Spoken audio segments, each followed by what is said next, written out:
अस्सलाम वालेकुम, this is Moeed Pirzada. Pakistan में चंद घंटों में एक नए दिन का आगाज़ होने वाला है। नॉर्थ अमेरिका है, रियासत हाय मुत्तहदा अमरीका और कनाडा में अभी दिन ढल रहा है, शाम हो रही है। जो दिन पाकिस्तान में इख्तिताम पजीर हुआ वह पाकिस्तानी सियासत का एक लिहाज से खासा बोरिंग दिन था। उसमें कोई सरप्राइज़ नहीं था। और सरप्राइज़ क्यों नहीं था, बोरिंग क्यों था, इलेक्शन कमीशन और गवर्नर पंजाब के दरमियान में इलेक्शन के हवाले से क्या हुआ, तहरीक इंसाफ की आगे क्या स्ट्रेटजी बनती है और पाकिस्तान की अदालतें क्या इस सारे ड्रामे और फ्रॉड को रोक सकेंगी, इसमें मैं बात करता हूँ। लेकिन सबसे पहले let me make an admission.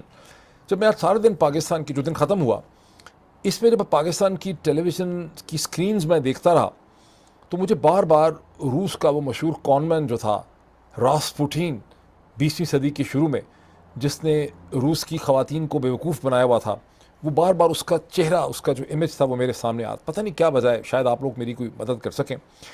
Rasputin जो है वो कॉनमैन था जिसने पहले रूस की पीजेंट यानी जो ख़वातीन थी साइबेरिया की, जो किसान ख़वातीन थी गरीब, उनको पहले यकीन दिलाया कि वो एक हीलर है, वो एक मिस्टिक है, वो एक स्पिरिचुअल शख्स है। ऐसी बूदोबाश उसने अपनी रखी हुई थी कि औरतें उसकी स्पेल में आ जाती थीं। और इसी स्पेल को लेकर वो मॉस्को के और पीटर्सबर्ग के जो उसका जो रॉयल कोर्ट था वहाँ तक पहुँचा। ज़ार निकोलस दोम की पहले तो कोर्ट की ख़वातीन उसके स्पेल में आई और आहिस्ता आहिस्ता मलिका ज़ारीना, निकोलस दोम की जो वाइफ थी, जो मलिका थी, वो उसके स्पेल में आ गई। इसीलिए वो जो मशहूर गाना है, रा रा Rasputin lover of the Russian queen. लेकिन रासपुटीन की खूबसूरत ये थी कि उसकी मौत तक कम अज़ कम उसकी स्पेल जो है वो जारी रही। लोग उसको एक मिस्टेक, एक डेविल समझते रहे। जब उसको जहर दे के मारने की कोशिश की गई तो वो सर्वाइव कर गया, बिकॉज वो बेचारा क्लोरहाइड्रिया से सफ़र करता था। उसके पास हाइड्रोक्लोरिक एसिड नहीं था उसके उसके स्टमक के अंदर, जिसकी वजह से साइनाइड का पॉइजन जो है वो उस पर असर नहीं हो सका।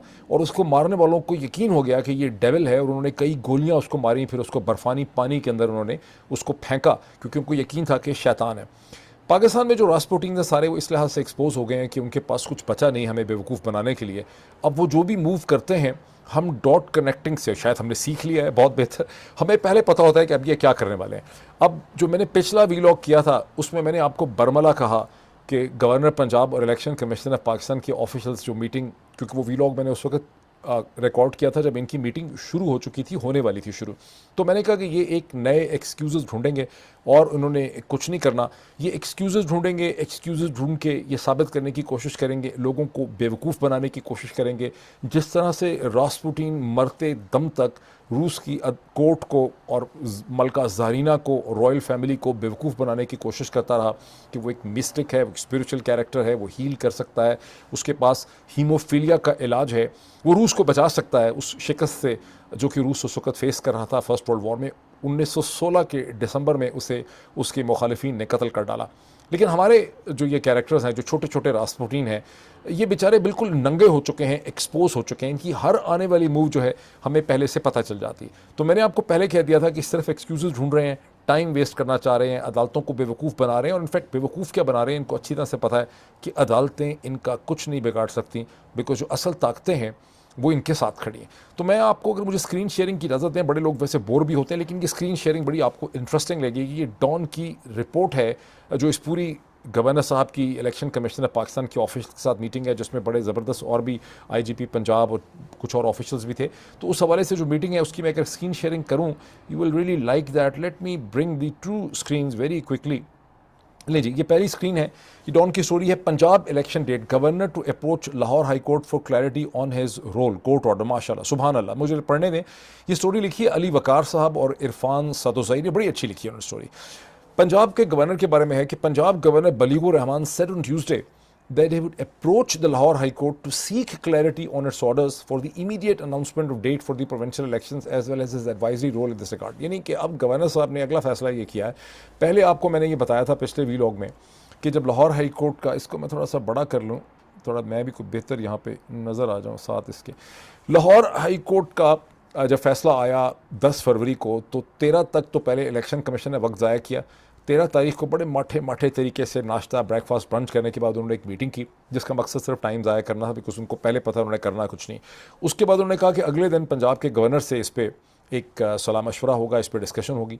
अब वो डिस्कशन के बाद गवर्नर पंजाब साहब ने कोई फ़ैसला नहीं किया, उन्होंने फ़ैसला ये किया है कि मेरा ख्याल है मुझे चीज़ें समझ नहीं आ रही और मुझे दोबारा लाहौर हाई कोर्ट के पास जाना चाहिए अपने रोल के हवाले से कि मेरा रोल क्या है और जो लाहौर हाई कोर्ट का फ़ैसला है उसके हवाले से मुझे क्लैरिफिकेशन चाहिए। लेकिन इतना ही नहीं है, ये मैं आप ये अगली लाइन देखें जो मैंने यहाँ पे इसको येलो किया हुआ है, हाईलाइट किया है। Governor Rahman presided over the consultative meeting and said certain issues in the Lahore High Court verdict as well as aspects of the governor's advisory role need some interpretation and clarification. नहीं, आगे चलें. He said the court would be approached about the matter after consulting with constitutional and legal experts. यानी governor साहब ने यहाँ पर ये नहीं है कि फौरी तौर पे वो चले जाएंगे अदालत, अभी जा रहा हूँ मैं, कल सुबह जा रहा हूँ। इससे पहले वो डिस्कशन करेंगे कॉन्स्टिट्यूशनल लीगल एक्सपर्ट्स, कम से कम एक दिन उन्होंने और ज़ाया करना है। और इसमें पंजाब के इंस्पेक्टर जनरल जनाब डॉक्टर उस्मान अनवर और बाकी ऑफिसर्स भी थे, उनके बारे में तो जितने लोग CSS करना चाहते हैं, मैं उनको कहना चाहता हूँ लड़के लड़कियों को कि अगर आपने सिविल सर्विसेज पाकिस्तान की ज्वाइन करनी है तो आपको एक फ़ैसला करना होगा कि अपने ज़मीर को जैसे ही नौकरी आप ज्वाइन कर लेंगे एकेडमी से निकलने के बाद, उसे आपको कोई खड्डा खोद के वहाँ दफनाना पड़ेगा। बिकॉज अगर वो ज़मीर आपके पास रह गया तो वो आपको कचूके देता रहेगा, उससे आपकी सेहत जो है वो ख़राब हो जाएगी, दिल की बीमारी, किडनी, मुख्तलिफ बीमारियाँ आपको हो जाएंगी। तो अगर आपने अब ज्वाइन कर लिया है 43rd या 44th या 45th कॉमन जो भी इस वक्त चल रहा है, तो आप अपने ज़मीर को ऐसा करें, निकालें, एक खड्डा खोदें, उस खड्डे में दफनाएं या उसको किसी बैंक के लॉकर में रखें और उसको चाबी लगा के चाबी अपने पास रखें। फिर जब आप रिटायर होंगे या रिटायरमेंट ले लेंगे फिर उसको दोबारा निकालिएगा, फिर टीवी के प्रोग्राम में बैठ जाइएगा, फिर कहिएगा कि मुझे बड़ा दुख है कि पाकिस्तान में चीज़ें जो है वो किस तरह की हो रही हैं, और फिर कॉलम लिखें अखबारों के। But anyway, governor doesn't want to take any extra constitutional step. ये अलग ड्रामा है कि गवर्नर साहब को खौफ ज़्यादा है कि कोई एक्स्ट्रा कॉन्स्टिट्यूशनल स्टेप्स वो ना उठा लें। अब उसके बाद एक प्रेस रिलीज इशू की है, ये प्रेस रिलीज भी बड़ी पढ़ने वाली है, जो इलेक्शन कमीशन ने कहा। Electoral watchdog quoted the governor as saying that since the provincial assembly was not dissolved on his orders under the constitution, he was not authorized to give an election date. According to the press release, the governor further told the ECP that his proposal would not be binding on the commission in such a situation. यानी governor साहब ने अपने आप को तो निकालना ही है, वो इलेक्शन कमीशन को भी बता रहे हैं कि खुदा ना खास्ता अगर मैंने कोई ऐसी, मुझे खौफ है, मुझे ख़तरा ही है कि अगर मैंने कोई ऐसी यहाँ पर एडवाइस दे दी आपको इलेक्शन करवाने की, तो वो एडवाइस आपके ऊपर बाइंडिंग नहीं होगी। मैं डरता हूँ कि मैं कोई अनकॉन्स्टिट्यूशनल गलत काम ना कर बैठूँ। The press release further said that the governor didn't want to take any extra constitutional setup, जैसे कि मैंने आपको बताया। Separately, ये जो मैंने इसको ब्लू में, लाइट ब्लू में हाईलाइट किया है, separately, the chief election commissioner Sikandar Sultan Raja summoned a consultative meeting of the ECP on Wednesday tomorrow, यानी अब जो दिन शुरू हो रहा है, at 12 PM 12 बजे at the ECP secretariat pertaining to the provincial assembly elections in Punjab and Khyber Pakhtunkhwa। ये उसका बाकायदा आप देख रहे हैं, उसका ट्वीट नोटिफिकेशन आ रहा है। अब जिस वजह से मैं आपको ये दिखा रहा हूँ, अल्लाह भला करे अली वकार का और सदोज़ई साहब का, मैंने कहा कि मेरे पे इल्ज़ाम आ जाएगा कि मैं खामखा इल्ज़ाम लगा रहा हूँ और इनकी नीयत पे शक कर रहा हूँ। मैंने ये इन प्रिंट में आ गया आपके सामने, ये देखें। A source had earlier told Dawn that the governor's consultative meeting with the ECP and other top provincial officials may find, inverted commas, yet another plausible excuse to avoid giving a date for the elections in the province. The governor is likely to stick to his stated stance that since he had not endorsed dissolution of the provincial assembly on then the Chief Minister Chaudhry Parvez Alai's advice, he was not supposed to announce a date for the general election in the province, leaving the matter to the ECP, the source had claimed. And it is also unlikely that ECP would ignore its earlier stance in the meeting with the governor and announce the election date in compliance with the Lahore High Court orders, the official source said. Since the federal government has been in no mood whatsoever to hold the polls in Punjab and KP within 90 days, it has decided to resort to delaying tactics with the help of elements in institutions. It had further said the ECP earlier had cited several hurdles in the way of the elections. इसमें एक आपको comment कर दूं, अंग्रेजी बोलने का बहुत ज़्यादा आई अपोलोजाइज, माफ़ी दीजिएगा मुझे, लेकिन ज़ाहिर है एग्जैक्ट वर्ड्स हैं। यानी बाकी सारा ड्रामा तो आपको समझ आ गया। इसमें एक बहुत इंटरेस्टिंग चीज़ है कि गवर्नर साहब बार बार ये फरमा रहे हैं कि चूँकि मैंने असम्बली को तहलील नहीं किया। ये एक इंतहाई बोगस आर्गूमेंट है। आईने पाकिस्तान के हिसाब से असम्बली प्रेसिडेंट जब डिज़ोल्व करता है या गवर्नर जो उसका एक रिप्रेजेंटेटिव है सूबे के अंदर, वो इसको डिज़ोल्व करता है तो वो तहलील हो जाती है। उसके बाद ये कहना कि मैं बाउंड नहीं हूँ आईने पाकिस्तान के अंदर आर्टिकल 105 का या किसी और आर्टिकल के, चूँकि मैंने ज़ाती तौर पर छुरी लेके असम्बली जो है उसको तहलील नहीं किया था, ये एक इंतहाई फिसडी बोगस आर्गूमेंट है। और ये सिर्फ और सिर्फ टाइम बाय करने के लिए यहाँ पे ये आर्गूमेंट जो है वो दिया जा रहा है। इसमें आप प्रेसिडेंट का खत, अब मैं इस पर अगली मैं आपको चीज़ दिखा देता हूँ कि ये दूसरी भी देख लें। इसी चीज़ को सपोर्ट करने के लिए मलिक अहमद खान साहब ने, जो पीएमएलएन के लीडर हैं, उन्होंने भी एक प्रेस कॉन्फ्रेंस की इसी दिन के अंदर, जिसमें उन्होंने ये कहा कि अगर इमरान खान की बात मान ली जाए और प्रोविंशियल असम्बलीज़ के इलेक्शन पहले हो जाएं तो फिर एक बहुत अजीब व गरीब किस्म की सूरत हाल डेवलप कर जाएगी। और वो सूरत हाल ये होगी कि आपके पास, यहाँ मैं स्टॉप शेयरिंग करता हूँ तो कि मैं आपको, और सूरत हाल ये होगी कि आपके पास प्रोविंशियल असम्बलीज़ होंगी और पहला इल्ज़ाम ये होगा कि फेडरल गवर्नमेंट मौजूद थी, सही है, फेडरल गवर्नमेंट मौजूद थी और वो इलेक्शंस पे असरअंदाज हुई है और उस पर जानबदारी का और इलेक्शंस को कंट्रोल करने का इल्ज़ाम लग जाएगा। एक तो ये, और दूसरा उन्होंने कहा कि अगर प्रोविंशियल असम्बलीज़ इलेक्ट होती हैं तो फिर एक इम्बैलेंस पैदा हो जाएगा तमाम वक्त पे आने के लिए, for all times to come. और जब फेडरल इलेक्शंस होंगे, नेशनल असम्बली के इलेक्शंस होंगे, तो पंजाब और खैबर पख्तूनख्वा में असम्बलीज़ मौजूद होंगी और वो उन इंतखाबात पे असरअंदाज हो सकती हैं। बिल्कुल सही कहते हैं मलिक अहमद खान साहब, लेकिन इमरान खान का स्टेटेड आर्गूमेंट ये है कि मैंने इसलिए ये प्रपोज़ किया है कि ये लोग ये रियलाइज़ करेंगे। इमरान खान ये कह चुके हैं अपनी स्पीचेस के अंदर एक से ज़्यादा दफ़ा कि मैंने ये पूरा डिज़ाइन इसलिए प्रपोज़ किया है ताकि पीएमएलएन, पीडीएम, पीपीपी को ये एहसास हो कि प्रोविंशियल इलेक्शंस को वो रोक नहीं सकते और वो एक जनरल इलेक्शंस की तरफ जाने का माइंड बनाए। ये और बात है कि जनरल इलेक्शंस की तरफ वो नहीं जा रहे फॉर रीजंस जो मैंने कई दफ़ा आपको एक्सप्लेन किए हैं, बिकॉज उनको क्लियरली ये नज़र आता है कि जनरल इलेक्शंस जो हैं उसमें उन्हें बहुत ज़्यादा नुकसान हो सकता है। अब मलिक अहमद खान साहब का जो प्रेस कॉन्फ्रेंस का मैंने टुकड़ा और जो उसकी स्क्रीनशॉट मैंने आपको दिखाई, उसमें मलिक अहमद खान साहब ने बहुत ज़ोर दे के बड़े इमोशनल तरीके से ये कहने की कोशिश की है कि इलेक्शंस जब हुकूमत ख़त्म हो जाएगी, असम्बलियाँ ख़त्म होंगी अगस्त में, तो उस वक्त इलेक्शंस हो सकते हैं। मुझे बहुत शक है जिस तरह से इन सब चीज़ों के बारे में मेरा एनालिसिस सही साबित हुआ, डॉट कनेक्टिंग सही साबित हुई, इसी तरह मेरी डॉट कनेक्टिंग मुझे ये बताती है कि इलेक्शंस अक्टूबर 2023 में भी नहीं हो सकेंगे और सिर्फ उस वक्त होंगे, वरना फ़र्क क्या है, इलेक्शंस इस वक्त करवाएं या अगस्त के बाद करवाएं, what is the difference. In economy की सूरत हाल तो बेहतर हो नहीं सकती, उसमें कोई बहुत बड़ा फ़र्क नहीं पड़ेगा, ना ही पीएमएलएन की, पीपीपी की पॉपुलैरिटी में कोई बहुत ज़्यादा इजाफा हो सकेगा। तो इलेक्शंस को अक्टूबर तक डिले करने की जो कहानी है उसकी बुनियादी वजह मुझे कम से कम ये समझ आती है कि ये 6 महीने 5 महीने जो हैं, इसमें हम क्या इमरान खान की सियासी जो सिचुएशन है उसे कंट्रोल कर पाएंगे, क्या हम इमरान खान को के मिथ को ख़त्म कर सकेंगे। मिथ ख़त्म करने में जो इनके दो मसले हैं, या तो आप ये सोचते हैं कि हम डिस्क्वालीफाई कर दें, इमरान खान को जेल में डाल दें, तो शायद हमें कोई सूरत हाल पे कंट्रोल हासिल हो जाए, लेकिन ये सियासी लोग हैं, ये अच्छी तरह समझते हैं कि इमरान खान को जेल में डालने से, ये डिस्क्वालीफाई होने से, कर देने से इमरान खान की सियासी ताकत में कमी नहीं होगी। This actually brings us to a very dangerous idea. अल्लाह ना करे कि अभी भी इनके जहन में ये है कि हम किसी तरह से इमरान खान को मरवा दें, एक सेकंड असैसिनेशन अटैम्प्ट हो जो फिर दहशत गर्दों पे फेंकी जाए, कोई बॉम्ब एक्सप्लोजन हो जिसमें बहुत से लोग इमरान खान के साथ ही जो है मारे जाएं।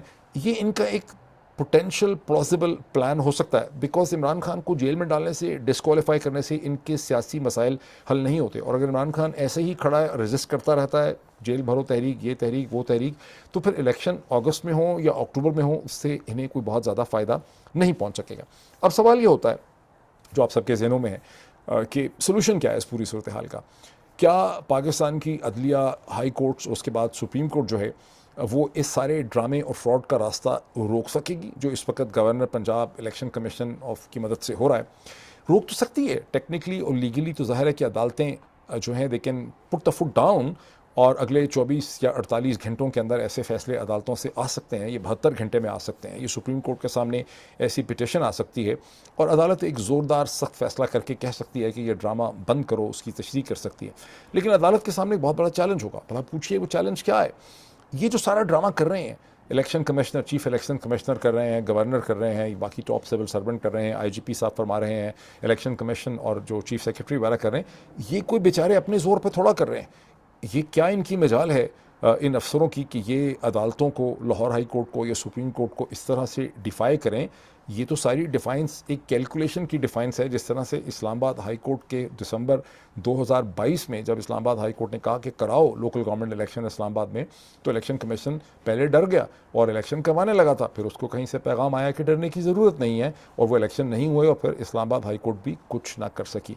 तो यहाँ पर भी अदालतों को भी नज़र आ रहा है कि ये चीफ इलेक्शन कमिश्नर, उनका जो सेक्रेटरी है इलेक्शन कमीशन का, IGP Punjab, chief secretary Punjab और गवर्नर पंजाब अगर ये सारा ड्रामा कर रहे हैं और डिफाई कर रहे हैं, खुल्लम खुल्ला कंटेम्प्ट ऑफ कोर्ट कर रहे हैं। आपके सामने जो सारा ड्रामा हो रहा है अब तक आपको कोई मेरा ख्याल है गलतफहमी नहीं होगी कि गवर्नर और इलेक्शन कमीशन खुल्लम खुल्ला कंटेम्प्ट ऑफ कोर्ट कर रहे हैं, डिफाइंस कर रहे हैं, हीले बहाने ढूंढ रहे हैं, बकवास कर रहे हैं, झूठ बोल रहे हैं, मतलब मुनाफिकत कर रहे हैं। लेकिन कैसे कर रहे हैं? कोई उनको पीछे से उसको सपोर्ट कर रहा है।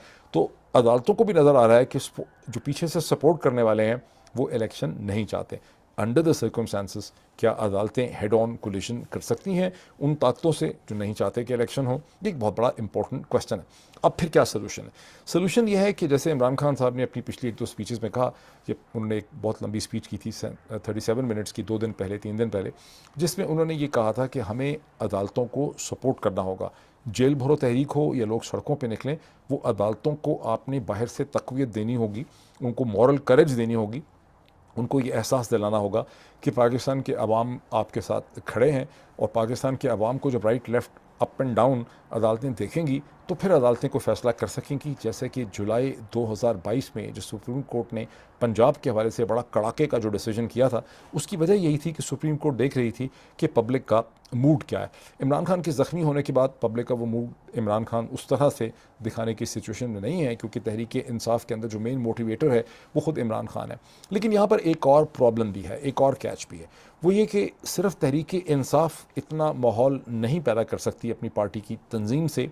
इसमें वकला तहरीकों का, बार एसोसिएशंस का और मीडिया का बड़ा रोल है। और वहाँ पे प्रॉब्लम ये है उनके मोटिवेट होने में या उनके गैल्वनाइज होने में या उनकी एक जो मूवमेंट है, मोबिलाइजेशन है, उसके रास्ते में एक बहुत बड़ी रुकावट ये है कि अभी बहुत ज़्यादा वो लोग जो इसमें डिसइंटरेस्टेड हैं या न्यूट्रल हैं, जो इमरान खान के सपोर्टर्स नहीं हैं, मीडिया में हों या बार एसोसिएशंस में हों, वो ये समझते हैं कि सारी पॉलिटिक्स जो है ये for and against Imran Khan है। यानी अगर जो कुछ भी पॉलिटिक्स हो रही है ये इमरान खान को कंटेन करने के लिए हो रही है, इमरान खान को पावर में वापस आने से रोकने के लिए हो रही है, तहरीक इंसाफ का रास्ता रोकने के लिए हो रही है।